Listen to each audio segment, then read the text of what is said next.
Slush, here we are again for the top 100 finals. My name is Marko Voutilainen. I'm the head of startups at Slush, which means that I lead the startup side of the entire event. But more importantly, I've had the privilege of leading the Slush 100 competition. Woo, thank you for that. I'm going to share what's about to happen soon, but I thought it'd be really cool to talk about what were the requirements for the companies to apply this year. This year, we only had a couple of requirements, and they were that the companies were young, so they had to be founded before during 2020 or later, and that they had to have raised less than $750,000 in equity funding. What's happening today is one of the next three companies is going to take home a €1 million investment, conditional of a due diligence review, of course. Cool. How do we get here? We are the most coveted startup competition in the world, but how did we get to the top three? In September, we had a deadline, and over 1,000 companies had applied. That is an astounding amount for a competition run out of Helsinki, Finland. These 1,000 companies have been the best we've ever seen, as this is now the 12th iteration of Slush 100. From the 1,100 applicants that we had, we chose the top 100. From the top 100, they had to give pitch decks, and I want to give a shout out to Harry Stebbings, if you're still in the crowd, for having an amazing pitch deck workshop for our top 50. After the top 50 were selected, they then had to submit these 3-minute pitch videos, similar to what you're going to hear now, about their companies. The investors went through those videos, picked the top 20, and yesterday, the top 20 semifinalists were on the Startup Studio stage, and they were pitching there as well. From those top 20 companies, we now have the final 3. We're almost there when one is about to win. Great. We're here today, you're here today, but I think the question now is, who is going to pick the winner? Who is the magical jury? Who is the magical cast who gets to decide the company that wins? I'm going to direct all of your attention to this side of the stage, where you will see our fantastic judges. I'm going to ask that the judges wave your hand when I say your name. You can do it now as well if you want to. These are some of the best investors in all of Europe. So we have the GPs and partners of Accel, General Catalyst, Lightspeed, NEA, and Northzone. I'm going to start in alphabetical order. So from Accel, we have Luca Bocchio.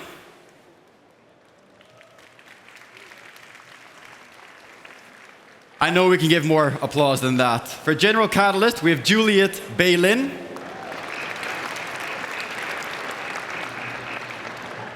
From Lightspeed, we have Paul Murphy. From NEA, we have Philip Chopin. And from Northzone, but definitely not least, Wendy Shao.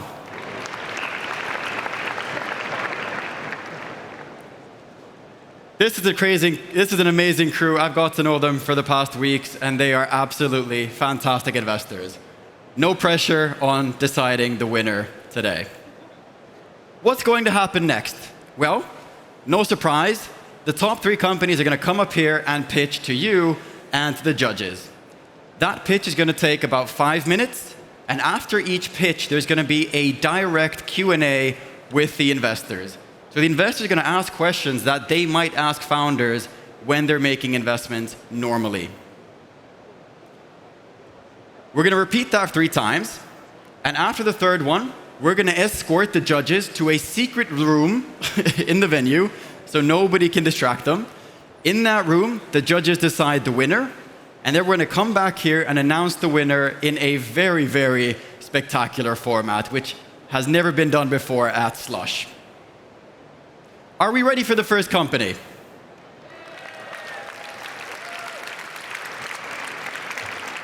I'm going to try that again. Are we ready for the first company?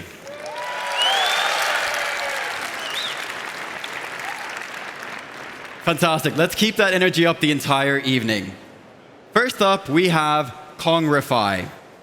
Welcome, Marco, the founder of Congrify, a payment observability and intelligence company that is on a mission to finally fully enable payments and finance professionals to have full access to payments data and insights without performing manual tasks. The amount of love you just gave earlier, give that to Marco as well when he hops on stage. Please give a huge round for Marco. All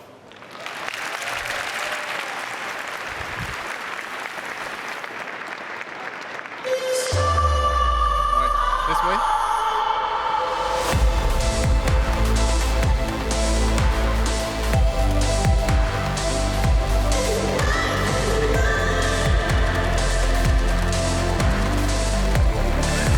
Thank you.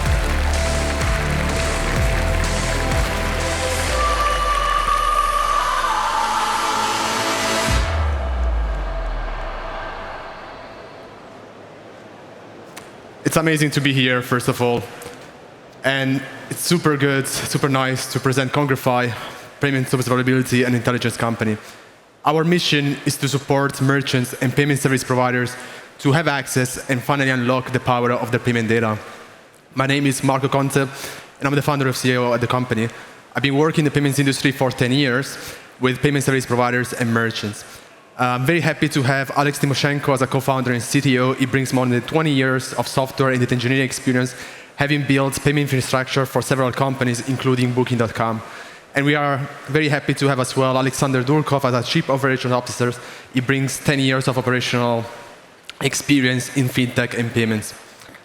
It's not a big surprise if I say that the importance of digital payments has increased over the last years, especially after COVID. Globally, there are a lot of payment service providers, more than 2,000, more than 470 payment methods, fraud solutions, regulatory requirements such as PSD3 in Europe, new trends, open banking. This makes it very complicated for professionals working with payments. They are looking at having a smart payment infrastructure, easy access to data, financial reconciliation, and information to optimize their strategies. This comes with a list of challenges. Providers are fragmented. Payment service providers don't really provide a lot of intelligence. Companies need to connect to multiple data sources to get the data. The resources are limited, and costs are high to build solutions. Everybody uses cards, and there are a lot of data behind, and those data are coming from more than 10 different parties. We see that there can be more than 450 data points in a single transaction for e-commerce, and obviously companies and those professionals want to have access to those data. But from where are those data coming from? From the payment service providers. And each payment service provider provides different subsets depending on the type of the data. So companies need to integrate, need to build a standardization layer. They need to have extract, transformation, and load processes. They need to monitor. They need to build solutions in-house. That's what we are doing. We are taking all the heavy lifting by providing a business intelligence solution and direct access of data with connection to data warehouses. A payment service provider that is standing there on my right has estimated that companies have spent until today up to $800,000 to build those end-to-end solutions internally. And why to spend so much money when you can use a solution that is already there, works fantastically, and is maintained by us? So that's what we are building. And we have started this year with the first modules where we have payment insights, unified transaction views across multiple providers, reconciliation and cash flow. And in 2024, we are focusing on AI, power recommendations, alerts, real-time monitoring, and standalone payment features. This is what the users can already see today, a single tool where they can monitor conversion rates, sales and refunds, fraud and chargebacks, 3D secure and different performances, fees and cost. Our business model is following a mixture of subscription and request-based. We look at different dimensions, such as the number of connections that we enable, the monthly events that we are ingesting, the data retention policies that we have, and the modules that companies are activating on our platform. The feedbacks from the payments industry experts are really good and promising, and I bring here the one from Dennis, Senior Head of Global Payments and Fraud at Flixbus, a leading bus company that has been working with us already, and it's one of our early adapters and customer. The market's opportunity is growing, and we see that by 2028, there will be a more than 3.7 billion serviceable available market for payments intelligence and orchestration. Where do we position ourselves? We position ourselves in the payments observability and intelligence space. There are new solutions coming in, such as Pagos in the US and Ledge, and there have been companies in the past doing something similar, such as Paysian being acquired by Workpay, ProcessOut being acquired by Checkout.com. Our solution works perfectly on top of legacy payment service providers, works perfectly as well for companies that are using multiple modern PSPs, and in the future we expect to collaborate as well with payment orchestration companies. Concluding, we are currently building products, we are validating our go-to-market strategy, and we have the first paying customers as Flixbus that I mentioned. We are finalizing proof of concepts. An example is a proof of concept with a payment service provider that we successfully concluded, and now we are in contractual negotiations. By January, we will be already at more than 100K of annual recurring revenues. Thanks for the time, and very happy to take the questions from the jury.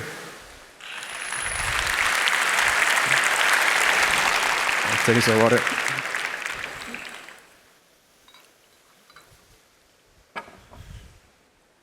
All right, how was that, judges? First off, thank you, Marco. Thank you. Oh, come on, I know you can do better than that. Let's go. Ramp it up. Fantastic. Judges, who wants to kick us off with the Q&A? I'll start. Great presentation. Can you give us an example of insights you provide for your customers, and in particular Flixbus, you just mentioned them? Yeah.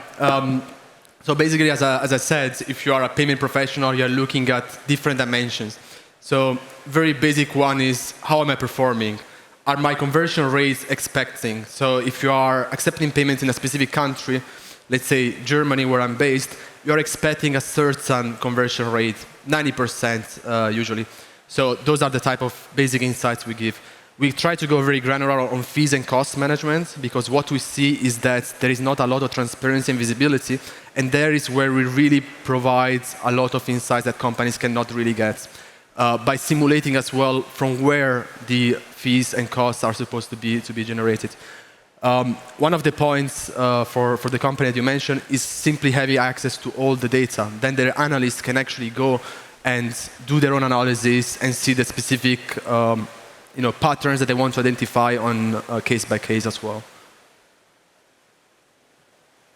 And Marco, how do you plan to integrate and further develop the product? Because it seems very interesting what you're doing, but you have a pretty exciting pipeline. Tell us more about what's to come. Luca, can you repeat? The microphone is far. Can you please tell us more about what's ahead in your pipeline in terms of product? You have done a lot, but you have so much more in your slides. So we want to do a lot. We have big plans, and I didn't mention many of the things that we want to do, but for 2024, we really want to go to the AI space. And our idea is to give a co-pilot to any kind of payments professional or professional that is working with payments, because people are often in finance, treasury, and accounting departments.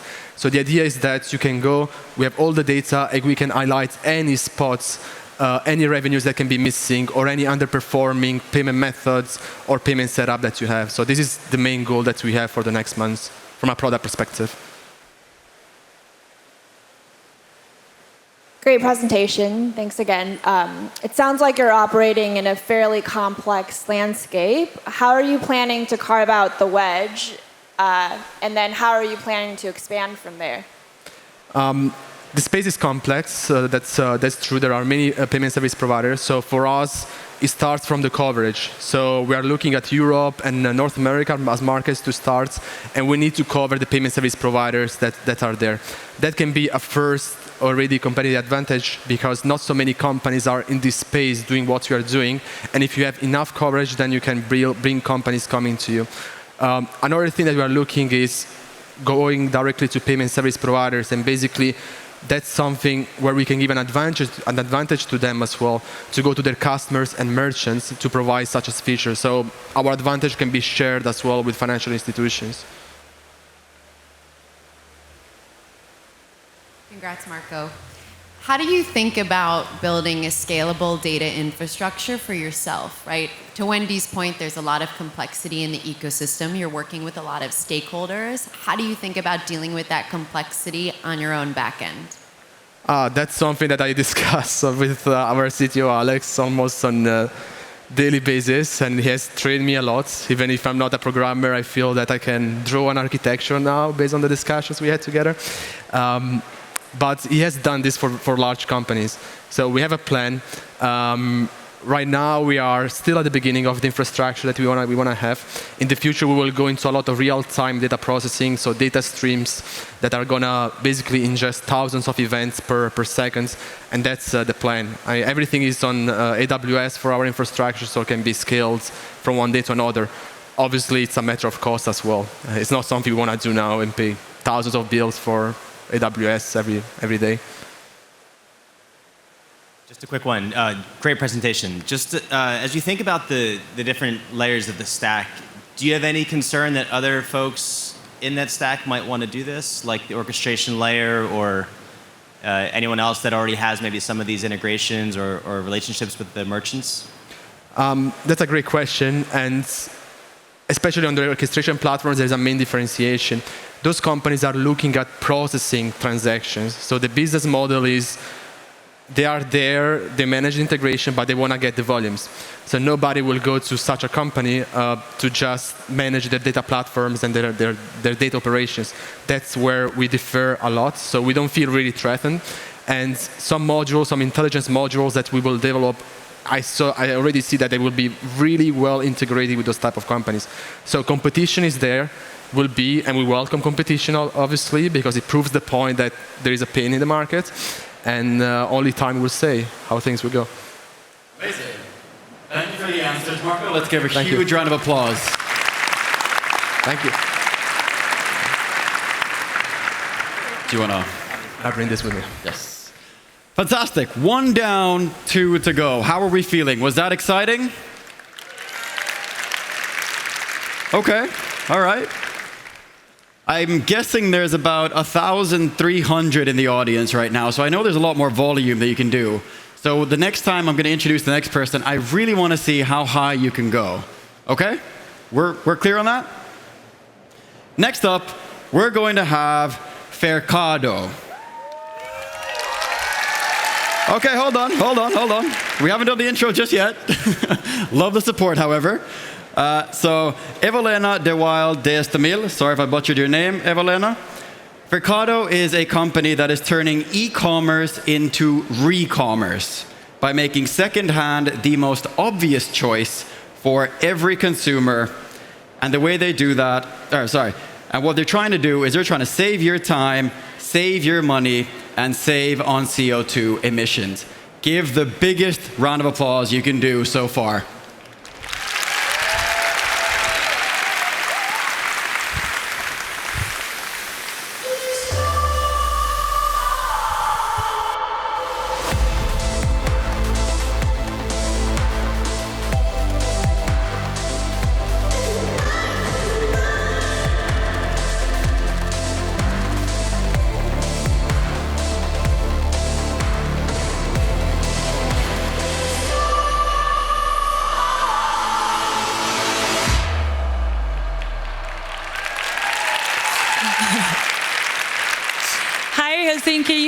My name is Evelina, and I cannot believe that I'm on the same stage as Sanna Marin just left and that we have the same pullover.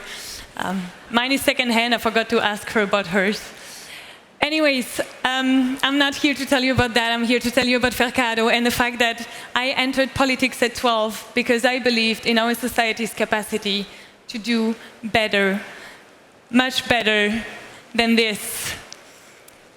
9,000 smartphones and a truckload full of clothes emptied every second on landfills around the globe. And 3 planets that we will need by 2050 if we continue to consume as much. And that's why I buy most of my stuff secondhand.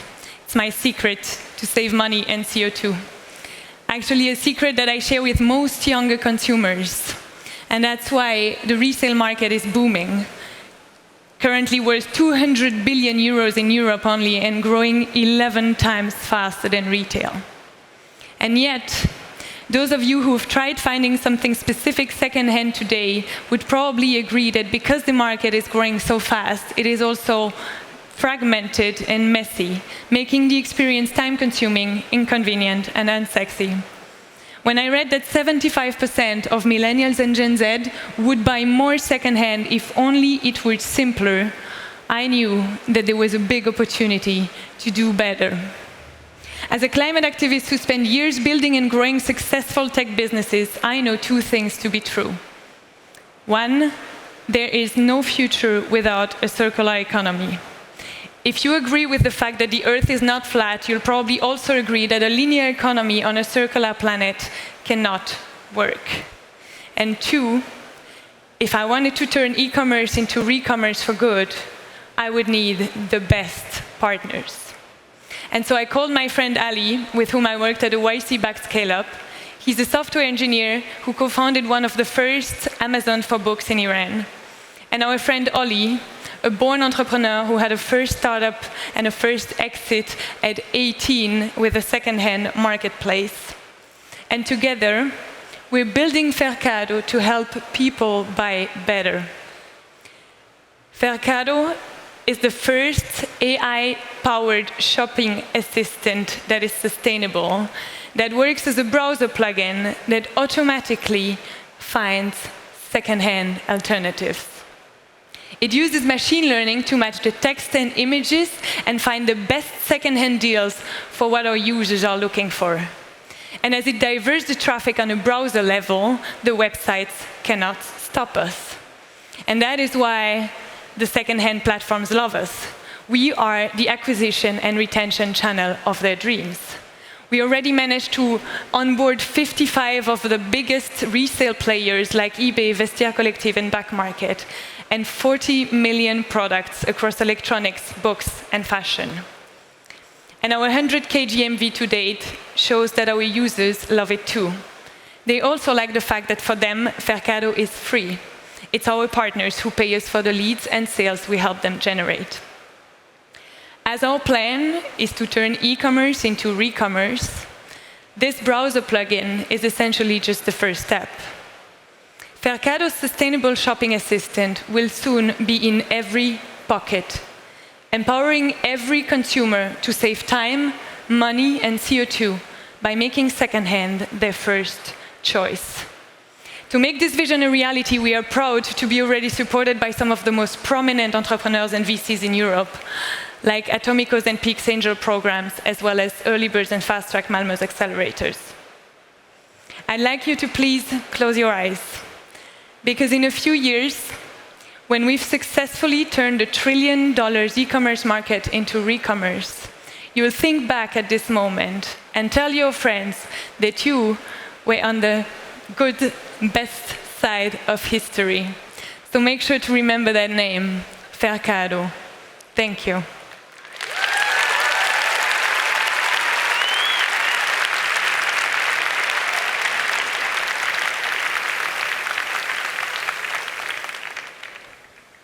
Sounds like we have a crowd favorite at least. Well done. Thank you, Marco. Judges, do you want to kick us off again with the Q&A? I didn't see you were there. I was like, where are they?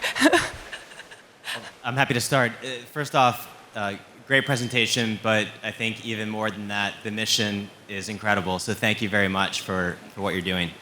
I think one of the questions I have is around, a lot of times when you're purchasing secondhand products, the value can be relatively small.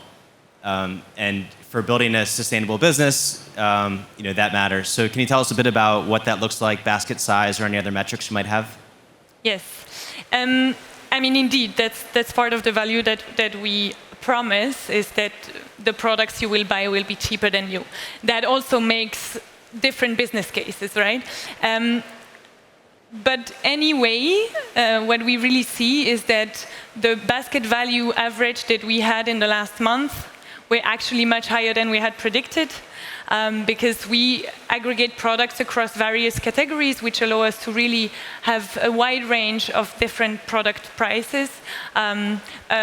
When you buy a second-hand trolley for your kid or you buy a second-hand iPhone, it's still a quite significant sum of money that we can also take a big share of. not a big share, but a small share of. And so that allows us to have a market basket value that currently is between 100 and 250 euros. Awesome mission. Really love it. Piggybacking off of that, so what are some of the most popular secondhand categories that you're seeing being transacted now? And then to really grow the pie in the future, what are some categories that you're excited about finally getting online and being able to resell? Yeah, it's a really good question. There's a lot of stuff that I'm very excited about in this field. And I think it really depends on which market you're talking about and which age range. I'm 30, I have a lot of friends who have kids. They're very much into secondhand for their kids, mostly. It doesn't make sense to buy new stuff for a 2-month-old. And so this is a huge category for millennials, for instance, becoming parents. When you see Gen Z, they're crazy about clothes. We're based in Germany, a lot of Germans, all age, all social class, buy books secondhand. So this is a really big category for us as well. And what we see with the enormous success of Back Market, which is, I think, still one of the most successful French startups that ever existed, is that secondhand electronics is really becoming mainstream. So we really see across different geographies and different age group a lot of different new trends, but all positive. Tell us a bit about the app. I buy everything on my phone, so I'm very excited about the app in the product roadmap. Yeah, we won't let you down. We are inclusive. There will be an app, and this app will have several functions. It's difficult to reproduce the awesome wow effect that you have on the browser in the app, but we're working on it. So to have also like this pop-up of like you're shopping on another app, and then potentially we could pop up there. But for now, what we have built is an app where you can search for products, so you type, or also where you can take a picture of something, the couch of your friend that you like, and then we will match that picture with our database and also find you all of the relevant products that are available. Lena, congratulations. Thank you. As you think about the technology that you've built, the computer vision in particular, right, the image matching, how were you able to collate all of the data you needed to make that accuracy really, really high? Ali, where are you? So that's a question for my CTO. But so the model that we've built is built on the latest available technology of machine learning and AI. We have built it to be able to manage millions of data points and to really, with the highest possible degree of accuracy, match the pictures and the text that we get from the website with our database. I'm not sure if I'm answering the question. That's a perfectly good start. Okay. Good start. Okay. We can Fantastic. talk about it. We are out of time on that one. Thank you, judges, for the questions. And thank you, Evelena. Give a huge round of applause. Thank you. Do you want to take that? Right.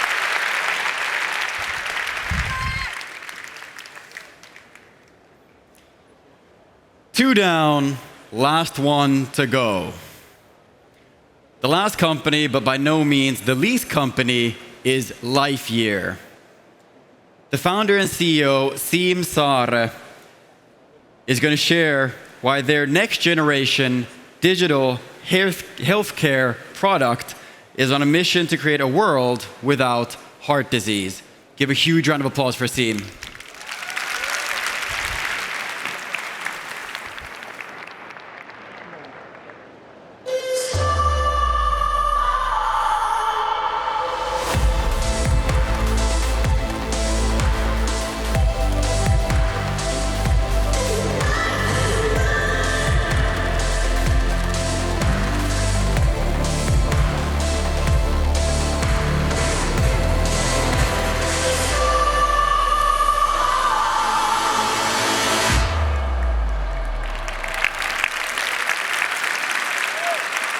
Hi, super proud to be on this stage tonight.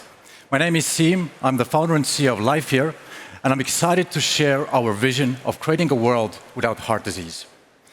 We are an accomplished team of doctors, scientists, engineers, and operators from Estonia and the UK.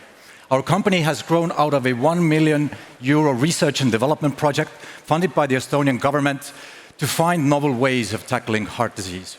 Today, we are backed by some of the leading clinical research institutions, such as our shareholder, Oxford University Hospitals NHS Foundation Trust. The problem we're tackling is massive. Heart disease remains by far the most deadly and costly chronic disease on the planet, representing 37% of all deaths globally. That's more than all cancers combined. It is estimated that nearly 1 in 3 adults globally live with multiple cardiovascular risk conditions. That's a staggering 1.5 billion people on an accelerated path towards their first heart attack or stroke. Think about it. That's every third person in this room.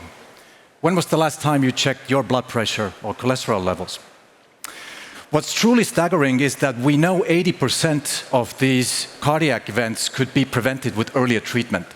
Yet our current healthcare systems are unable to meet this demand, creating a widening cardiovascular care gap. Take James, for example, a 45-year-old father of 2. Although his recent health audit clearly shows elevated heart disease risk, his family doctor has not provided him with a personalized care plan to reduce that risk. Since these markers are not fully visible, he continues his daily life until, after a year or so, his condition has got much worse, and he's now clearly on a path towards his first event. What if there was a better way to provide evidence-based care and monitoring to patients like James without increasing workload?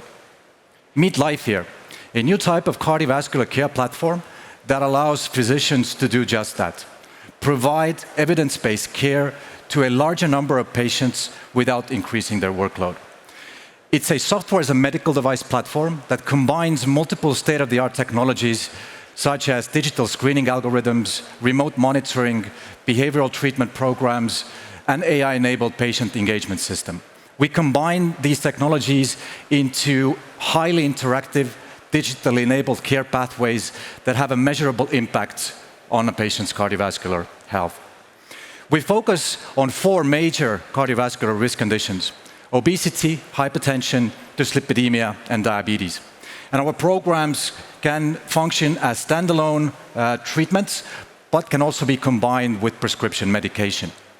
Our first commercial product, called Lifehere Reset, targets obesity as a major independent cardiovascular risk condition. It integrates weight loss medication, behavioral treatment, and remote monitoring into a highly interactive care pathway. It works by building a digital care pathway between primary care and secondary care. After the patient has been referred to the Lifehere Reset treatment, they go through a 1-month pre-authorization period to set their baseline and qualify them for the medication. They then go through a 6-month full intervention, after which their cardiovascular risk is measured again. If the situation has improved, they are transferred into remote monitoring. If the situation has worsened, they are referred to a cardiologist. The cardiovascular treatment market is a huge global market currently dominated by big pharma. Yet within it, we are seeing a very fast-growing digital segment that's growing nearly 10 times the speed of the overall market. Lifehere intends to play a key role in this emerging space. Unlike single symptom solutions, we can offer health systems a comprehensive care platform that's able to govern all the different risk factors on the same platform. Our target customers are private healthcare providers and payers, but we are also already working with big pharma who are very interested in adding a digital layer around their medication. Our revenue model is based on monthly membership fees with annual license fees and value-based contracts for providers. We have a clear go-to-market strategy over the next 2 years, starting with remote patient monitoring solution and then followed with clinically validated treatment programs such as Lifehere Reset. We are Lifehere, and we invite you to join our mission of creating a world without heart disease. Thank you.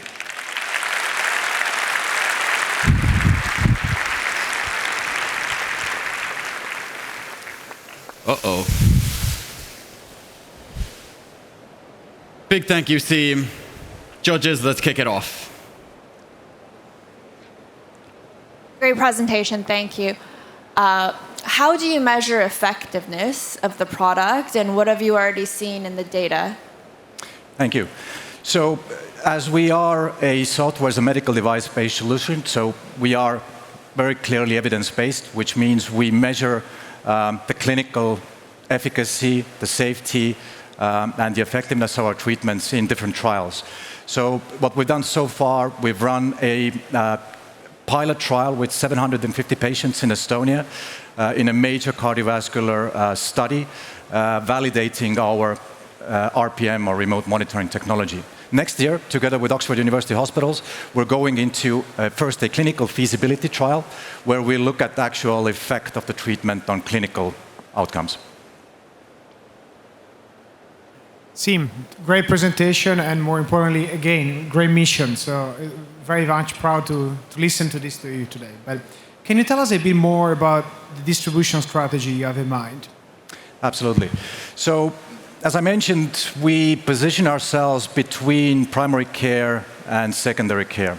And our first go-to-market strategy is actually through private providers, so big healthcare systems, hospital systems, and primary care clinics who are able to take this product to market faster.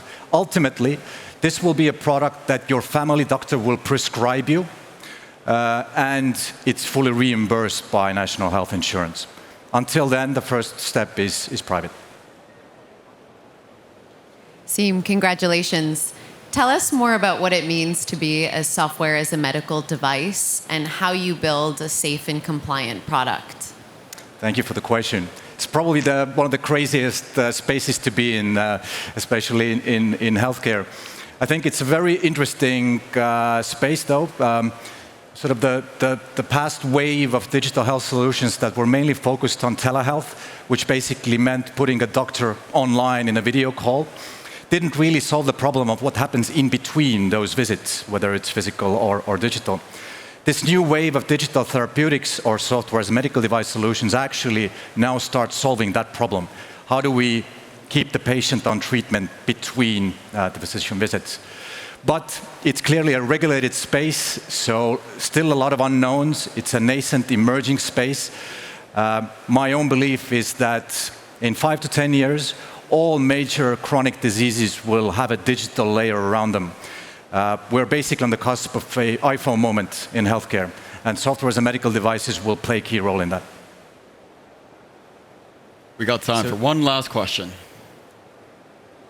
What do you think the core IP of the company is, and how are you building defensibility in the product? Yeah, thank you. But my own sort of belief around that is that the best defensibility, speed to market, not so much the technology itself. So we very much want to focus on that. But again, in our space, to be able to sell into healthcare systems, the quality of clinical evidence that you can produce is actually the moat. So the reason why we are working very closely with Oxford University Hospitals, they are the world leaders in producing that type of clinical evidence. So I think we're well positioned. Thank you, judges, for the questions, and thank you, Seam, for the pitch. Thank you.